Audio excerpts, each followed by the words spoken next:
Hai, Assalamualaikum warahmatullahi. Saya Arif Azlan, selamat datang ke channel ini. Bagi anda yang baru saja datang ke channel ini merupakan channel yang khusus untuk perkongsian ilmu Al-Quran. Tak kira lah sama ada tahsin bacaan, tajwid, bacaan Iqra', bacaan Al-Quran dan apa-apa ilmu ataupun info yang berkaitan Al-Quran. Jadi untuk topik kita pada video kali ini, hari ini kita nak belajar salah satu hukum bacaan yang bila kita jumpa hukum bacaan ini, kita tak perlu baca dengan dengung. Jadi tanpa membuang masa lagi, jom kita mulakan video kita ini.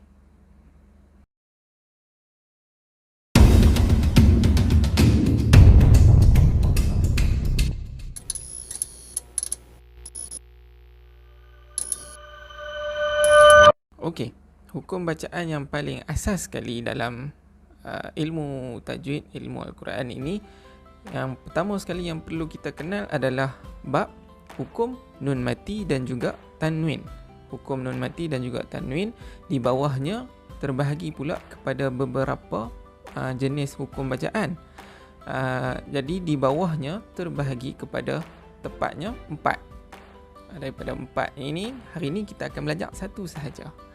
Jadi seperti yang anda tengok pada tajuk, kita akan belajar hari ini adalah topik bab hukum bacaan izhar halqi. Bismillahirrahmanirrahim. Okey, kita nak kenal apa itu izhar halqi. Benda yang pertama yang perlu kita tahu pasal izhar halqi ini adalah maksud dia yang pertama adalah terang dan jelas. Maksud dia terang dan jelas. Maksud dia bila kita baca, kita jumpa dengan hukum izhar halqi ini, kita tak perlu baca dengan dengung. Kita kena baca terang dan juga jelas.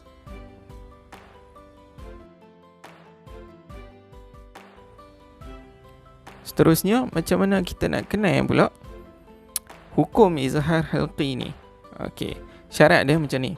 Apabila kita baca Al-Quran, kita jumpa dalam Al-Quran, apabila nun mati ataupun tanwin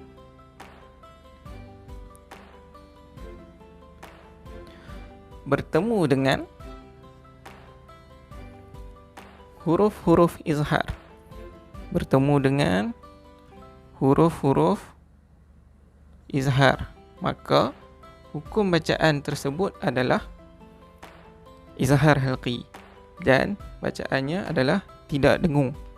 Jadi yang pertama, apabila kita jumpa nun mati ataupun tanwin bertemu dengan huruf-huruf izhar, maka bacaan dia akan jadi izhar halqi dan tidak dengung.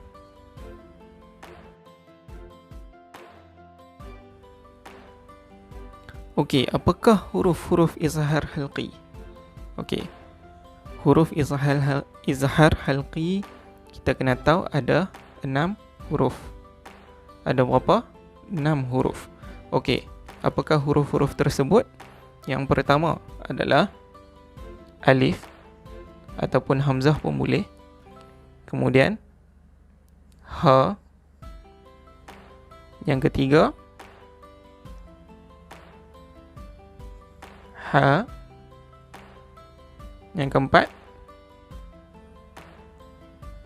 ain. Yang kelima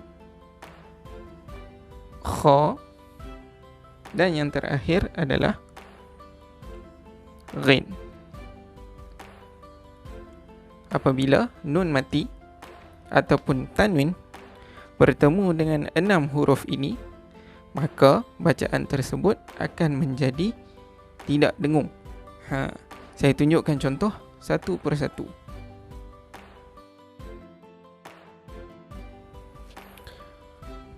Okey, jom kita tengok contoh huruf yang pertama adalah huruf alif ataupun hamzah. Alif kah hamzah kah sama saja. Jadi saya tunjuk dua contoh. Contoh untuk nun mati dan contoh untuk tanwin. Okey. Mari kita tengok balik. Apabila nun mati bertemu dengan salah satu daripada huruf izhar, iaitu alif,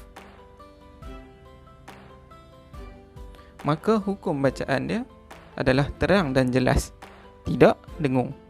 Seperti juga Rasulun Amin, tanwin bertemu dengan huruf alif ataupun hamzah, maka bacaan dia adalah terang dan juga jelas. Contoh bacaan, cara sebutannya begini. Man amana, man amana, Rasulun Amin, Rasulun Amin. Dapat? Baik, seterusnya. Okey, contoh seterusnya adalah huruf ha. Huruf ha. Okey, mari kita tengok nun mati. Contoh yang pertama, nun mati bertemu dengan ha. Ini nun mati bertemu dengan ha. Maka bacaan dia adalah terang dan juga jelas, tidak dengung. Wahum yanhauna. Contoh tanwin, apabila tanwin bertemu dengan huruf ha, maka bacaannya adalah terang dan juga jelas. Asihrun, asihrun hada. Kita tengok macam mana cara sebutannya. Wahum yanhauna, wahum yanhauna. Asihrun hadha, asihrun hadha. Okey, seterusnya adalah huruf ain. Huruf ain. Contoh untuk nun mati adalah min alaqatin. Apabila nun mati bertemu dengan huruf ain, maka hukum bacaannya adalah izhar halqi. Kita baca dengan terang dan juga jelas. Untuk tanwin bertemu dengan ain, maka hukum bacaannya adalah terang dan juga jelas.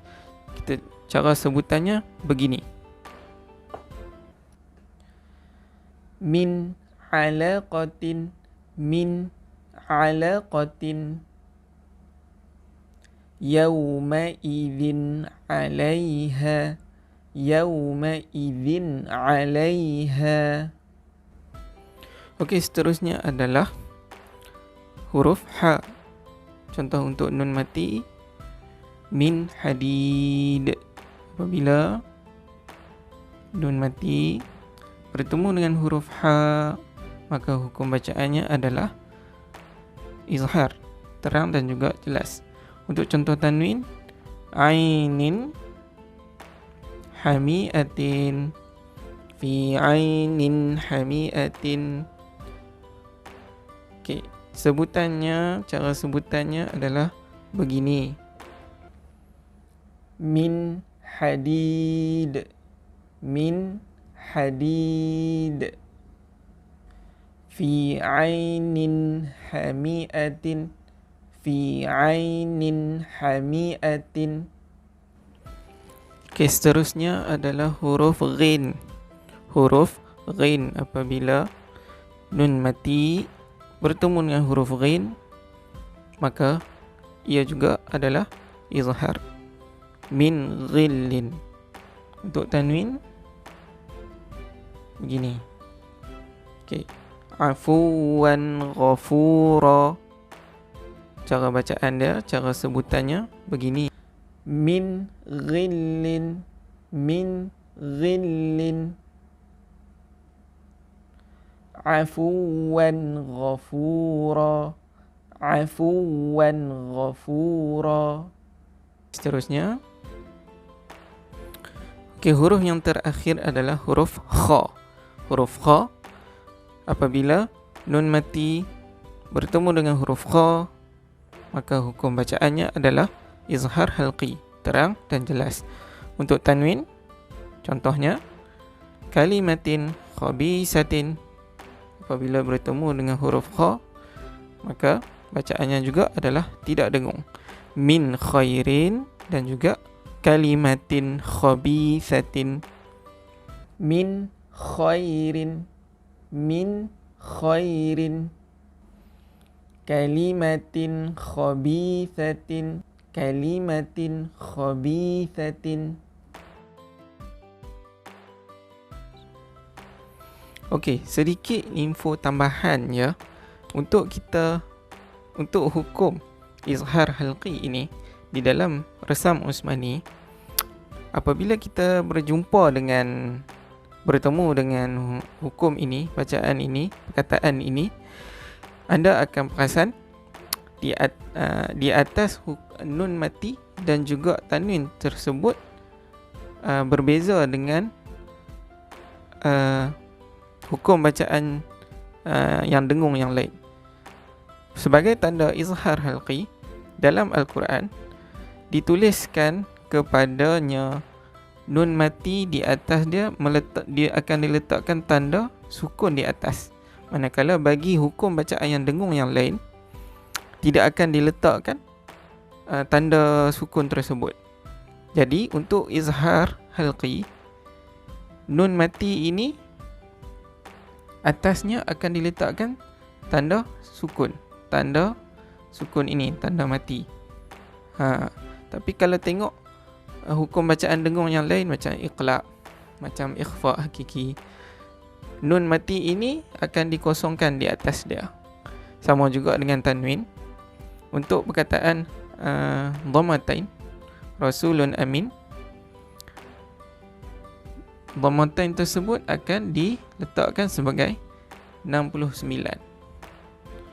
Kalau berbeza dengan hukum yang dengung, tanwin untuk dhammatain itu dia akan ditulis dengan 99. Sama juga untuk ainin hamiatin, tanwin kasratain tersebut akan diletakkan secara selari ataupun secara sama. Berbeza dengan hukum bacaan yang dengung, dia akan diletakkan dengan tak seri begini. Tapi untuk izhar tak dengung bacaan dia akan diletakkan dengan selari. Selari macam mana? Selari macam ni. Yang tak selari itu begini. Itulah info tambahan cara kita nak kenal macam mana perbezaan izhar halqi dengan juga hukum bacaan dengung yang lain. Jadi setakat itu dulu video kita pada kali ini. Jadi jangan lupa like, share dan juga subscribe. Dan yang paling penting sekali, kongsikan video ini kepada kenalan anda. Mudah-mudahan semakin ramai yang akan dapat manfaat pada video ini. Jadi hingga kita bertemu lagi pada video yang seterusnya. Assalamualaikum.